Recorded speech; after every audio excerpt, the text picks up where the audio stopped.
Hello and welcome to our program Strategic Compass, in which we basically hold strategic talks with experts from all around the world. Today, I'm glad we are joined by a prominent Chinese expert from Shanghai Center. Professor Nelson Wong is with us. Professor Wong, thank you very much for joining us. Thank you. It's my pleasure.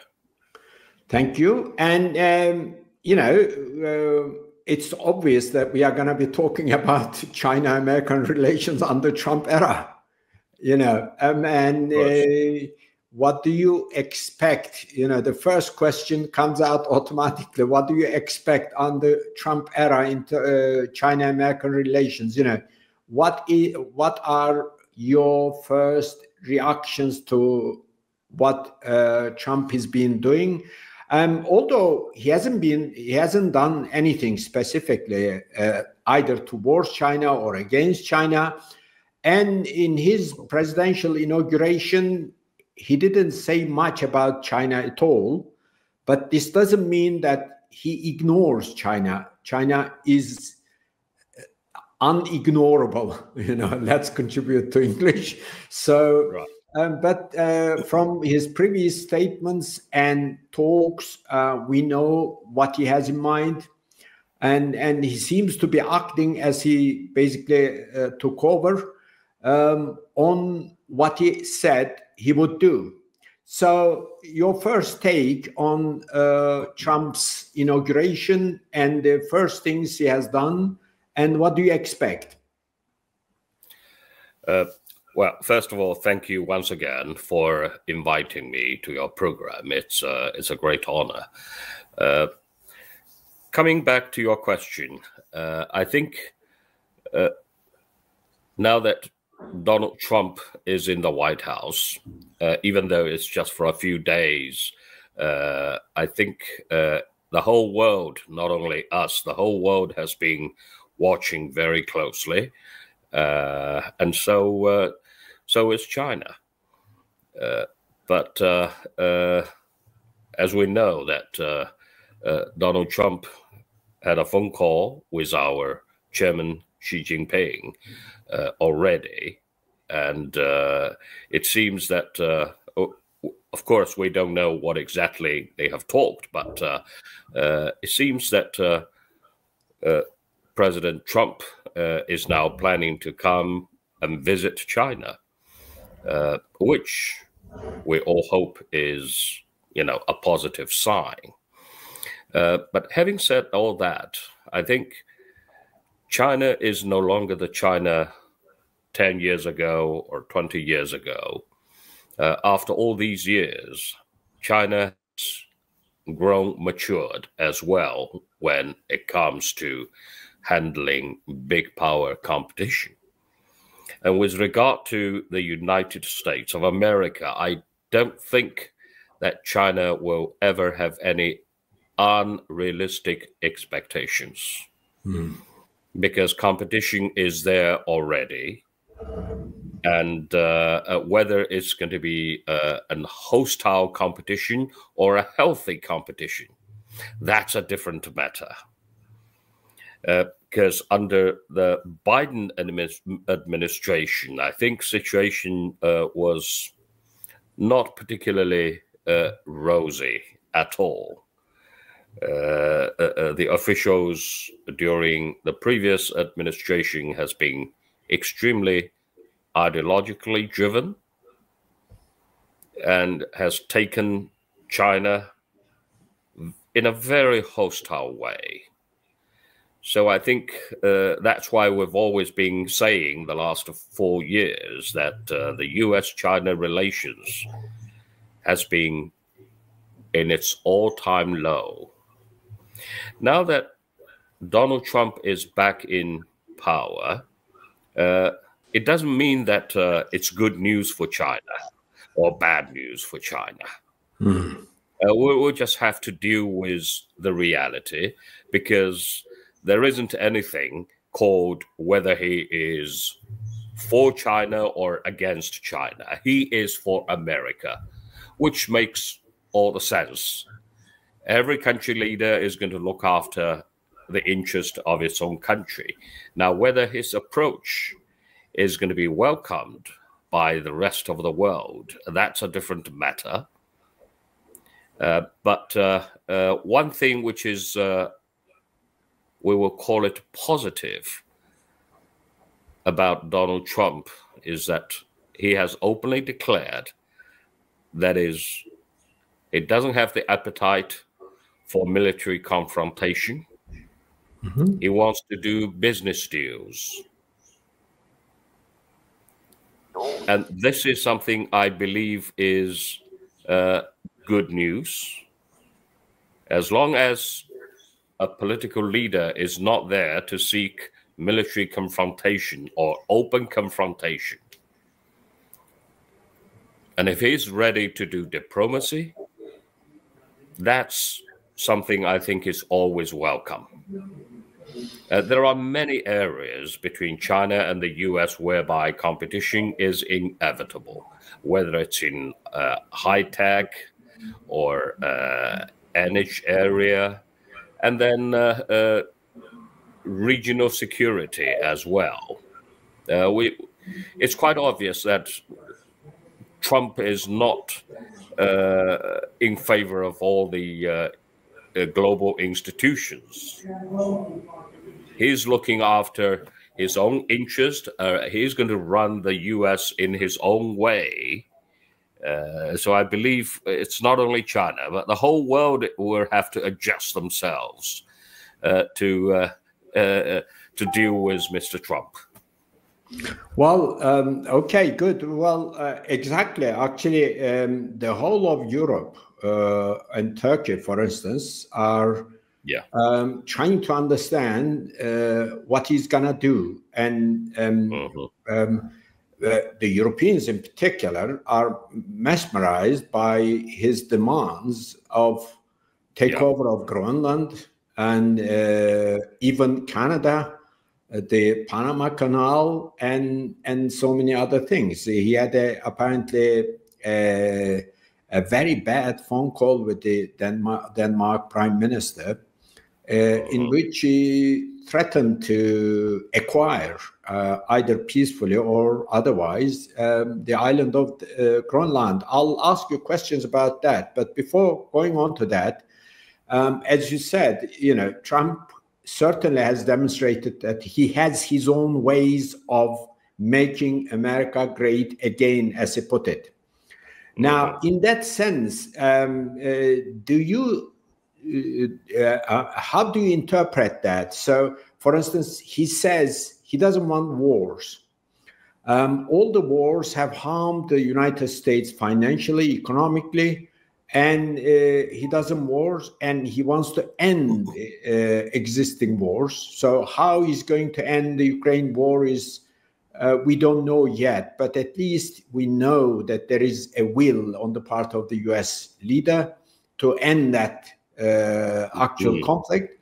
But within that context, can we actually deduce from what he says, well, there is going to be no military confrontation in one way or the other over Taiwan? For instance, the previous administrations, it seemed to all of us, had been preparing for a hybrid military confrontation over Taiwan against China.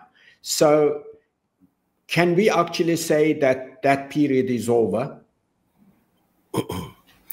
Well, I wouldn't say that the hostility between the U.S. and China over Taiwan is absolutely over. No, because they still have maintained, and they are still clinging to their strategic ambiguity.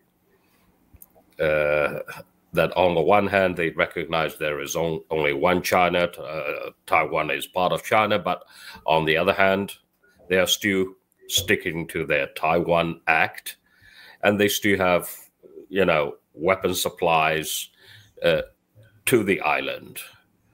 So all of this has sent a very wrong message to the people in Taiwan that the US is perhaps going to come and protect them.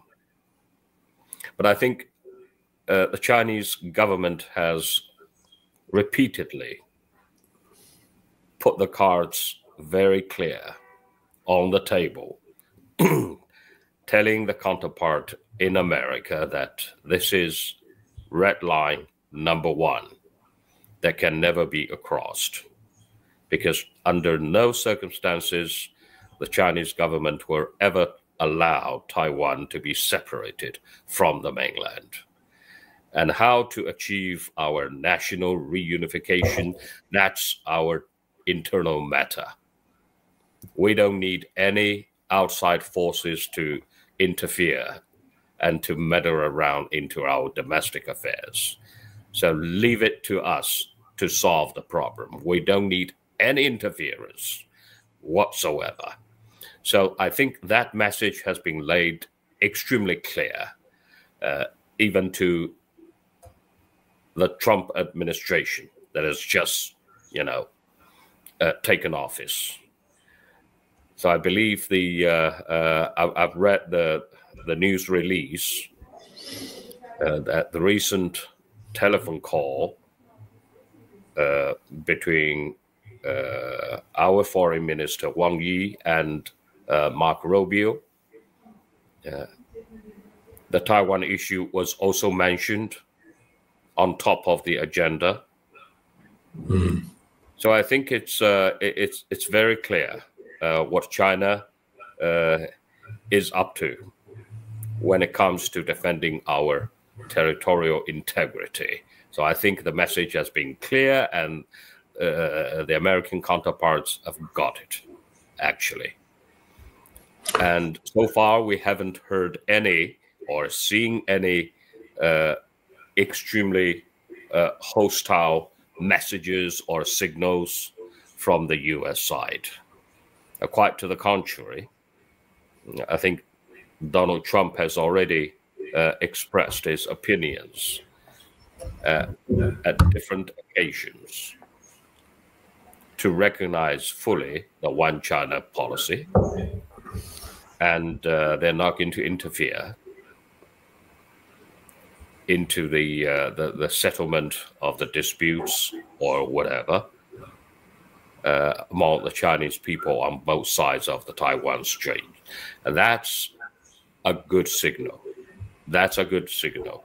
But as I said, we don't have any unrealistic expectations anymore. So saying something is one thing, because we have heard too many empty promises or false promises from the U.S. government. They said something and they did something else. So basically, we'll still have to wait and see. Okay. Yeah. Well, on this point, I'll persist for a moment. Basically, from his first declarations of what he wants to do, and from also his overall statements about making America great again. Yeah. For instance, it seems he's going to be concentrating more on, as he put it, making America great again internally, because the United States is going through a very difficult phase internally. And for rich countries, developed countries, going backward internally is must be a very painful moment. There must be a very painful period, in particular for the people of the United States and all that. Now, if he's going to concentrate on Greenland and Canada and the Panama Canal, and as well as, there is also the usual Israeli connection, because one way or the other, he wants to end the wars in the Middle East, elsewhere, but at the same time, he has to back up Israel, and there is a very hawkish Israeli government, and how he's going to handle all of them, is a big question. But what I'm saying is, so he's gonna have all his hands full, basically. Yeah. Does that also mean there are actually two questions here that arise out of all this? One is, do you see that Trump administration actually, without necessarily saying that, acknowledge the emergence of multipolarity, and they want to concentrate on US actually, rather than keeping up appearances in the collective West altogether? Because the previous administrations were all about the collective West and ideological dimension to that, democracy, human rights, freedoms, blah blah. Except what Israel does, they can go on and on and on. We keep seeing all that, in international conferences and everywhere. So there is this dimension, and the second dimension is that if the Trump administration is actually acknowledging the emergence of multipolarity, it is going to basically augur well, not only for China, but also for other nations too. Well, I think you've touched on the point from all possible angles, which I totally agree, and I think this actually reflects what the world reality is at the moment. Because with Trump in power now, he's got his hands full, and he's got a full plate. Actually, there are so many things he will have to deal with domestically inside his own country, because he's totally against establishment. And his attitude towards the CIA, towards FBI, and towards the so-called deep state is quite vocal, and everybody has heard it. And he's actually taking drastic actions to basically overthrow what was previously the norm. So, of course, he's going to receive a lot of resistance, I can bet, from his own country, from all angles, actually. So a lot of resistance, but he's not a man that is going to give in easily, as we know. Yeah. So he's going to achieve what he wants to achieve, and he's a different president as compared to Trump 1.0. It's quite different now. He really knows what he wants and how to achieve everything. So outside the US, yes, he wants to make his country great again. Domestically, he's going to, basically get rid of the deep state, or have a major clash with the deep state, and try to turn the economy round again. Which, as a normal human being, we all want to see America great again. But the point here is that every country has the right to make their own country great again, right? So there is nothing wrong with his commitment to make his country or great. Just great, not again. For some countries, again. For some others, just great, to make them. That's right. So I said that every country has the right to make its country great or great again, right? So, but in the meantime, in order to make your country great or great again, you need to work with others as well, because today's world is already interwoven among the countries, economically in particular.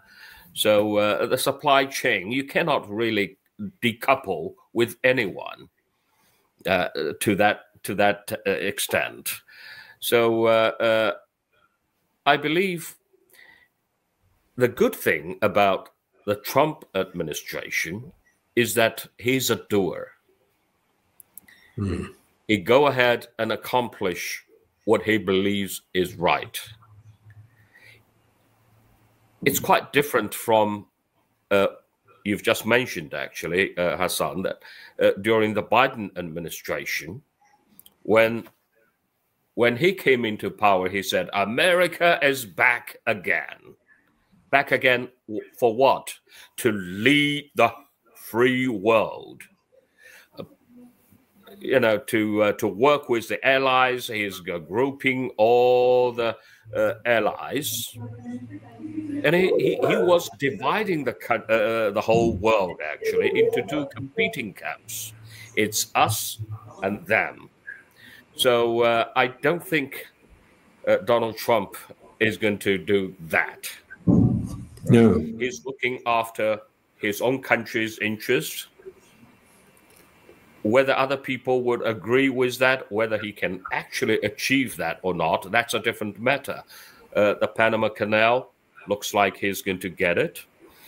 Canada, whether I was talking to my friends in Canada, and not that many people really believe that it's going to be taken over by the States. However, there is still a chance. Because, yes, the tax the average citizen is going to pay is going to be substantially low. So it really depends who you are in the country. I don't think Donald Trump said that he's going to take over Canada just because he thought about it. No, he's got his plans. Whether he's going to eventually deliver that or how long it's going to take, that's a different matter. For Greenland, I've been watching very closely as well, but I don't think that Greenland or Denmark has much leverage if Donald Trump is really going to push forward for that. So people are freaking out. That I can understand. So having said all that, when you look at the U.S., if the Trump administration is going to have his hands full looking after his backyards, his own country, he is concentrating on his own sphere of influence across the North and South Americas. If that's the case, basically, multipolarity is already a matter of fact. Exactly. So it's not that we have to push for multipolarity. It comes as a matter of course. Because why Donald Trump is doing what he's doing now? Because the U.S. economy is in trouble. I'm not saying that this is the only country that is in trouble. The global economy is going into a recession period, slowing down, right? The UK economy is at stake. That's right. And the UK, the British Chancellor of the Exchequer was in Beijing last week. And there are a lot of agreements reached already. And what was also quite surprising to everyone was that von der Leyen all of a sudden changed his attitude towards China. So it shows that people are panicking because of Donald Trump. Exactly. Yeah. Well, just again, a question about the collective West. Donald Trump, what Donald Trump's potential actions could actually, the damage that his potential actions could actually cause within the collective West and all that. For instance, Can you imagine a situation in which you would have, I mean, as you said, Denmark and the Danish people don't have much leverage against the United States. They can take over. There's already a military base on the island, and that military base can take over the island. I think the population of the Greenland is about 56,000. You know, just one university student population is bigger than that. I don't want to mention any university, any tourist resort in China. You know, that would go into millions. So a couple of U.S. warplanes, a couple of U.S. warships can easily take over the island. There is no question about that. But in terms of the political implications, you know, who is Denmark going to cry over the loss of its island? NATO, the European Union. Where are the Danes going to go and say, complain, look, we are a member of NATO, we are a member of, and a reliable member of NATO as well as the European Union. We have offered all sorts of cooperation to this guy, to the Americans, but they said, no, we want the whole island, you know, get out of the island. What sort of an attitude is this? And the same applies to the Canadians. So, and this also presumably explains in part, or, you know, in quite big part, the change in the European countries' attitude towards China. Because if Trump is going to be like this, then why should they have why should they have to continue with their unnecessary fight against China in various domains, economy, trade, and what have you? And why should they basically follow the Americans everywhere the Americans go? Would you like to comment on that? I mean, I would see that this is going to basically seal the end of the collective world. And the other thing is, sorry, Nelson, but the lesson I draw from the history of colonialism tells me that this is certainly better, because in no part of the colonial history has there been a period in which all the colonialist countries have common cause and act together over any and every single matter. They always had their rivalries. They had severe competition among themselves.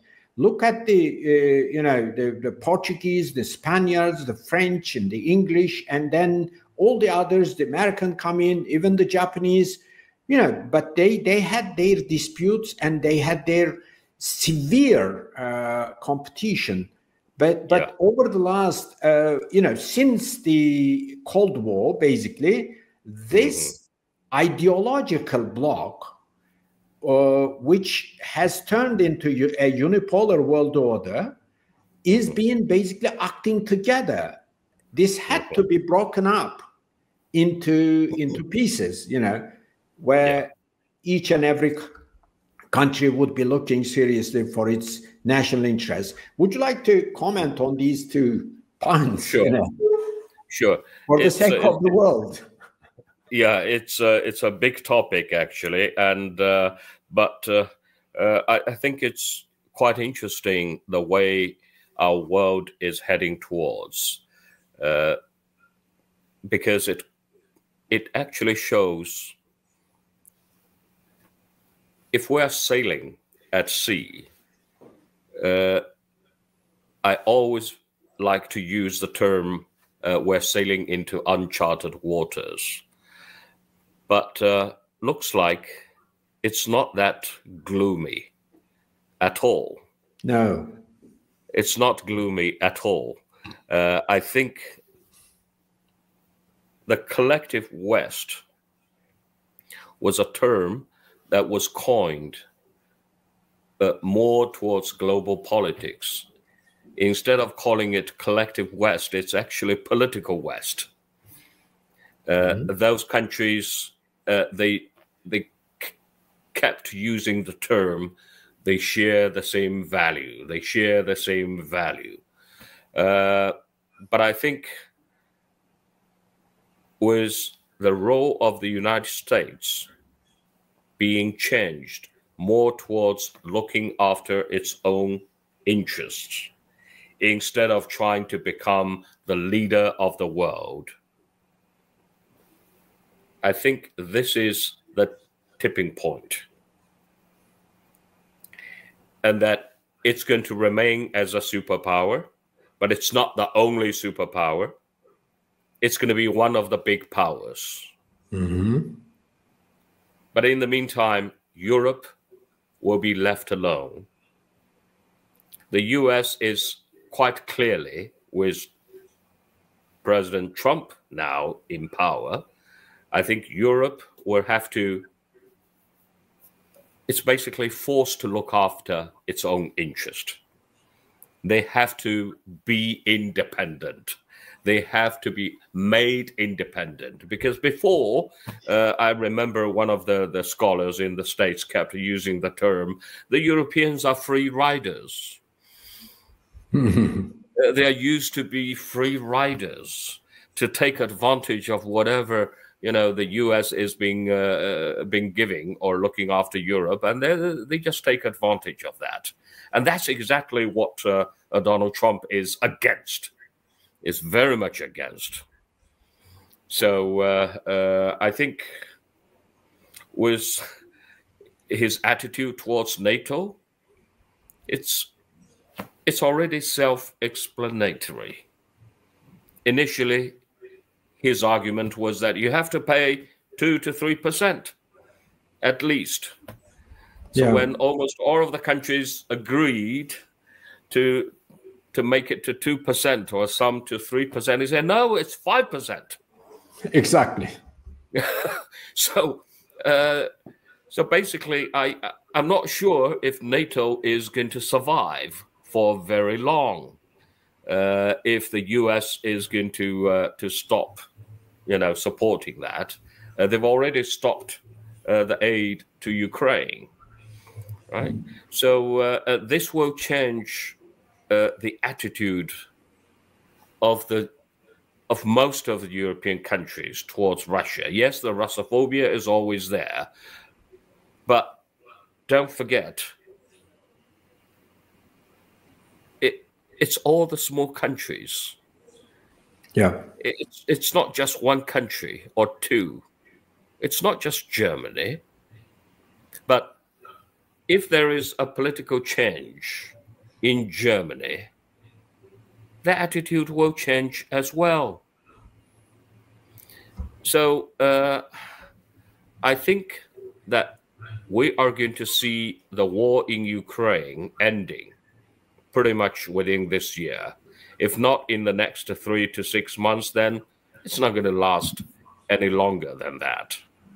So I think the war is going to be coming to a stop, coming to an end, in whatever way, whether it's going to be under Mr. Putin's terms or whether it's going to be a negotiated terms, with the US being the moderator or the negotiator. Let's see, as the mediator. It was really a shame that the ceasefire agreement in Istanbul, you know, was basically torn apart by Ukraine before. Turkey did a very good job that year. So, so this hypocrisy of the West, let's call it, it's already wide open. Everyone knows about it. There is no hiding about it. So about the Middle East, I think, yes, Trump has proven himself to be a strong supporter of Israel. Yes, he doesn't want to have more wars in the Middle East, but whether the Arab countries will just take it, to swallow the pride, that's something only time can tell. But I think what the US government will need to realize that Turkey, your country, plays a very important role in the region. So I think Trump being Trump, I think he knows how to handle and how to deal with and how to rely on the important players in different regions. It's not ideology driven, which is good. Pragmatism returns. It's all about pragmatism. And I think your country, Turkey, is very well known for being very pragmatic in terms of your way of handling relations with NATO, with EU, with other countries. So, and I think, yeah, the importance of Turkey in the MENA region should also be fully recognized, because you cannot support Israel on the one hand and then ignore everyone else. It's impossible. You can't do that. There will be no peace. But something I'd like to add, if I may, I think Please. Donald Trump is really after the Nobel Peace Prize. Well, just last question, perhaps, and now putting the political and the security problems aside, now turning back to the economic competition between China and the United States and the collective West in general, you know, they kept talking, for instance, the previous administration in Washington, D.C., kept talking about China's overcapacity, which was just, and then they also kept talking about why China doesn't buy anymore the U.S. Treasury bonds and what have you. You know, we want to live in luxury, but by borrowing from you. And the borrowing way is that you basically borrow the money I print, and then it wasn't a terribly intelligent way of saying to the Chinese government and the people, well, look, you know, this is how it should go on, of course. Well, it seems, for instance, the latest developments also indicate that China is well ahead in terms of technology competition and what have you. And I think because it has the stamina and it has the, how shall I say, and it is going to lead the way in that competition. And how do you see the developments in that sense? So you talked about, you know, friendly competition, harmful competition, or even perhaps rivalry in that, because there was also harmful and competition and rivalry between China and the United States under Biden administration on economic matters. And would you like to say something about that? Sure. I think, let's face it, the trade war between the US and China was first instigated by Donald Trump. And he has seen how it went when Biden took over. Biden basically followed his suit, carried out whatever Trump has planned in terms of the trade war against China. Biden even took a few steps further, basically. So China's economy cannot be destroyed, or the growth of its economy is not going to be destroyed by the US trying to decouple. It's more reasonable if both sides can work together. Yes, you just mentioned, why not to the US, to the Americans, why China is not buying more treasury bonds, and why China is not buying more American products. Well, for treasury bonds, I think as long as the US is not going to militarize its currency to show enough sincerity, and also, if we're talking business, it's a matter of what do you give back in return? If you want us to buy more of your, if China increase its holding of treasury, the US treasury bonds, what does China get in return? China should also have its own concerns and interests. So it's a give and take. It's a balance of interests, I think. So my personal take is that sooner or later there should be a compromise on both sides. If both China and the US if both sides want to move ahead with the relations as the leaders have already expressed. So it cannot be a one-sided game. So it has to be basically a compromise or a consensus. So the Americans will have to give in on certain fronts. So that's something I think we'll have to watch, wait and see. I think the trip of Donald Trump to China is going to basically give us a much clearer picture of how the competition or the cooperation or the co-opetition between the two countries is going to fare out. So that's one part. In terms of China's relations with other parts of the world, because of the change in America, I think Europe is definitely going to admit that China is a good partner to work with.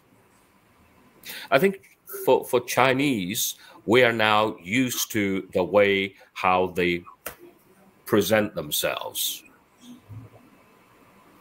When they try to be hawkish, they're going to say, we're going to de-risk our relations with China. And then when they want to get closer to China, they're going to say, oh, trade relations is still important, but of course we still have to voice our concerns about our values and things like this. You can tell the difference now, and they change. Well, you can easily say when it comes to values, you mean democracy, human rights, a la Gaza, freedoms a la Gaza? I think that's exactly what they mean. Literally, human rights, democracy. A la Gaza. Yeah. A la Gaza, yes. Yeah. Because they all backed it. Yeah, I know. So I think it's just part of their narratives, and they're just used to it, right? So I think if that's the case, as I said at the very beginning, if the U.S. government is going to pay more attention to solving its domestic problems, issues, and also to consolidate its kind of sphere of influence within the Americas, with less interest in interfering into other regions of the world or to continue to be the world's policeman, I think that's good news for the rest of us, actually. Whether the US has the capability to do that or not, let's put that aside. If they decide that they're going to retreat, strategic retreat, that's good news. It certainly is. And let's hope the whole thing is going to play out its force in that direction. Well, thank you very much once again, Nelson. It was very nice talking to you. Same here. Hoping to see you somewhere in one of these conferences.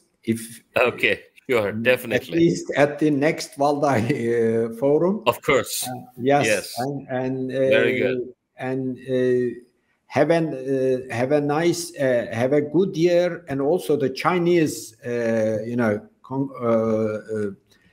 greetings for the Chinese New Year celebrations. Yeah, and all that. Okay, and yeah, bye bye very for well. now. Thank you. Thank you.